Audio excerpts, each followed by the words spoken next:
Est-ce que tu te souviens du moment où tu as tapé la porte du top 100? Est-ce que tu as ressenti? À quel tournoi c'était? Je suis rentré dans les 100 en Australie. Je crois que je commence l'année à peu près 130e, quelque chose comme ça, mais avec directement mon titre à Nouméa à défendre, qui est le seul challenger que j'ai gagné. J'ai gagné 2 fois, mais c'est le seul que j'ai gagné.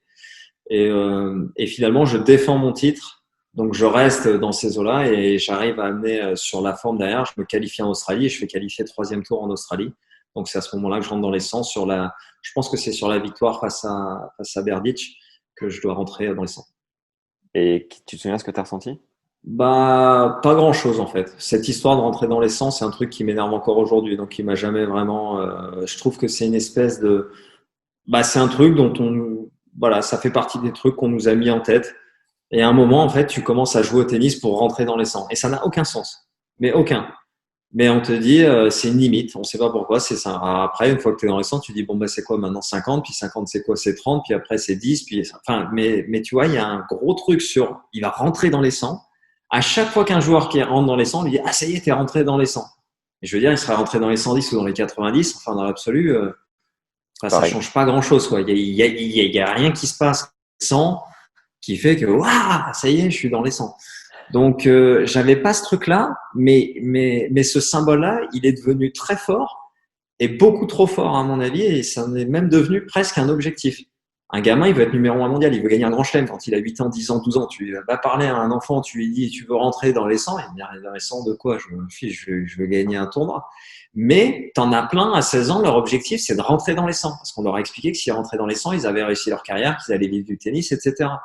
Et là, tu dis, non, mais là, il y a un gros problème d'objectif. Tu joues pas au tennis pour être dans les 100. Enfin, tu vois, tu joues au tennis pour aller le plus haut possible, quoi. Je veux dire, 100, quoi, pas 200, 50 ou 30, enfin, tu vois. Hmm. Et donc, moi, quand je suis rentré dans les 100, bah, j'ai ce truc-là, je me dis, bah, ouais, je suis dans les 100, mais bon, on m'en fout, quoi.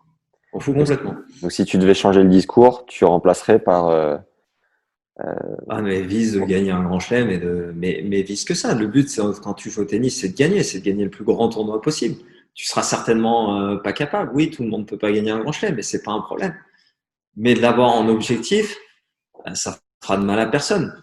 Tu l'as, et puis tu dis, bah, si j'y arrive pas, j'essaierai de gagner un Master 1000, et si j'y arrive pas, j'essaierai de gagner un 500, et si je peux pas un 250, mais le but quand tu joues, tu vois, de mettre une limite de classement 100, elle est hyper vague. Les gens savent même pas à quoi ça correspond une saison d'un numéro 100.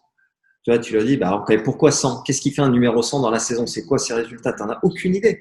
hmm. C'est très, voilà, il n'y a pas de ce truc. Donc, à un moment, toi, quand tu joues, le minimum que tu veux dans n'importe quel enfant qui joue au tennis, il veut gagner un tournoi, que ce soit le tournoi de son club. Tu vois, il veut gagner un tournoi.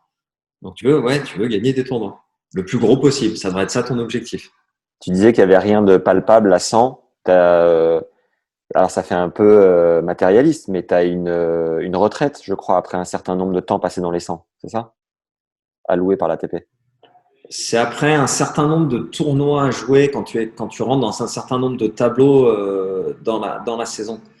Mais encore une fois, oui, aujourd'hui, on a dit qu'en gros, il y a une image très forte qui dit que bah, c'est quand tu es dans les 100 premiers que tu commences à vivre du tennis. Donc, tu sais, on te met 100 parce que toi, bah, en fait, en gros, ça veut dire que tu es en investissement permanent.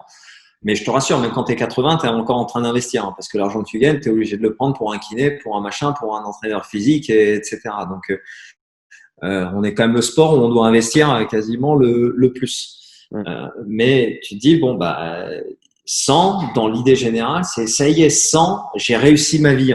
Tu vois, j'ai réussi ma vie de joueur de tennis, je vais pouvoir commencer à gagner de l'argent et à vivre de mon tennis. Hmm. Si c'est ça l'objectif, oh la vache, bah, et j'ai envie de te dire, je joue pas au tennis. Tu vois, parce que tu vas être déçu. Ce qui Ok, te reste à la fin, de machin, il y avait plus facile, quoi. d'accord. Salut, c'est Max. Pour recevoir les prochains épisodes et quelques coulisses en exclusivité, vous pouvez vous inscrire à la newsletter juste en dessous en description, puis nous laisser un commentaire et 5 étoiles sur Apple Podcast nous aide considérablement à faire connaître la chaîne d'une part, et surtout vous régaler d'autre part. Alors un grand merci les légendes.